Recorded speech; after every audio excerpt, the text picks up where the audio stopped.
Bonjour, aujourd'hui nous allons voir comment copier un fichier, que ce soit une image, un texte, un document que vous avez reçu, peu importe, d'un dossier vers un autre. Voilà, donc là nous allons ouvrir nos documents et je vais travailler sur des images, parce que dans Images publiques, Microsoft nous a fourni quelques petites images, ça nous permet de travailler dessus. J'ai mon dossier Mes images ici que je vais également ouvrir. Et là, je vais créer un nouveau dossier. Je vais créer un dossier essai que je vais garder juste pour la leçon. Donc mon dossier essai ici, évidemment, je viens de le créer, il est vide. Donc si je reviens sur Microsoft Windows, les exemples d'images. Pour copier une image, alors il y a plusieurs méthodes. La première, donc je vais cliquer avec le bouton droit sur une image et dans le menu contextuel qui s'affiche, je vais faire le choix de copier. Voilà. Ensuite, je reviens à gauche dans mon dossier créé tout à l'heure, essai, et là, bouton droit, et je vais faire coller. Et mon image est bien arrivée ici. Mais c'est un copier-coller, c'est-à-dire que mon image, je l'ai toujours aussi dans le dossier d'origine.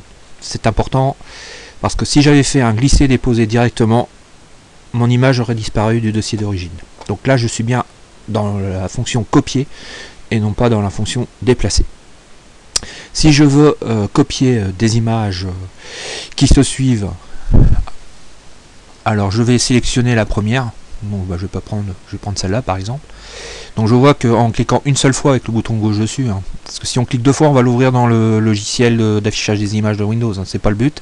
Le but c'est de la sélectionner. Donc on clique une seule fois avec le bouton gauche et je vais aller sur la dernière, par exemple ici Penguins. Alors pour sélectionner en fait de cette image jusqu'à celle-ci, il faut appuyer sur la touche Shift, c'est la petite flèche vers le haut du clavier, avant, ne pas relâcher, et on vient cliquer ici. Et là vous voyez que toutes les images entre la première et la dernière que j'ai décidé de prendre, elles ont bien été surlignées. Donc pour copier ces images ensuite, je clique sur n'importe laquelle avec le bouton droit de la souris. Je vais faire copier, comme tout à l'heure. Je vais aller dans mon dossier essai. Ici, bouton droit, je fais coller avec le bouton gauche et toutes mes images sont collées. Voilà, donc là j'ai collé toutes les images qui étaient contiguës. J'efface tout. Je reviens à mon dossier d'exemple. Donc maintenant je vais copier des images qui ne sont pas contiguës. Donc pour cela, au lieu d'utiliser la touche Shift du clavier, je vais utiliser la touche CTRL. Donc je vais cliquer sur la première image. Ensuite je vais appuyer sur la touche CTRL. Et là, je vais maintenir ma touche CTRL enfoncée jusqu'à la dernière sélection d'images que j'aurai à faire. Donc par exemple, je vais sélectionner celle-là.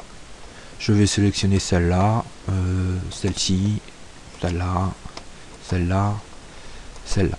On voit que les images sont encadrées d'un petit liseré bleu tout autour. Donc, et c'est des images qui ne se suivent pas. Ça permet de les sélectionner alors qu'elles ne se suivent pas. Ça marcherait de la même manière avec un quelconque fichier, un texte, voilà. Ensuite, donc, même principe, je clique avec le bouton droit sur n'importe quelle image, je vais faire copier, je vais venir dans mon dossier essai, voilà, je l'ai vidé donc il n'y a plus rien, je vais cliquer avec le bouton droit, je vais faire coller, et mes images qui n'étaient pas contiguës sont bien collées dans mon dossier essai. Voilà, donc là je les supprime, elles sont toujours sélectionnées, je peux les supprimer, voilà. Mais on est toujours dans du copier-coller, donc elles n'ont pas disparu du dossier d'origine. C'est très important. Je peux utiliser les raccourcis clavier, donc si je veux pas utiliser le menu contextuel copier-coller, je peux faire CTRL-C, CTRL-V. CTRL-C c'est pour copier et CTRL-V c'est pour coller. Voilà pour la copie de fichier. Nous verrons tout à l'heure pour déplacer les fichiers. Merci.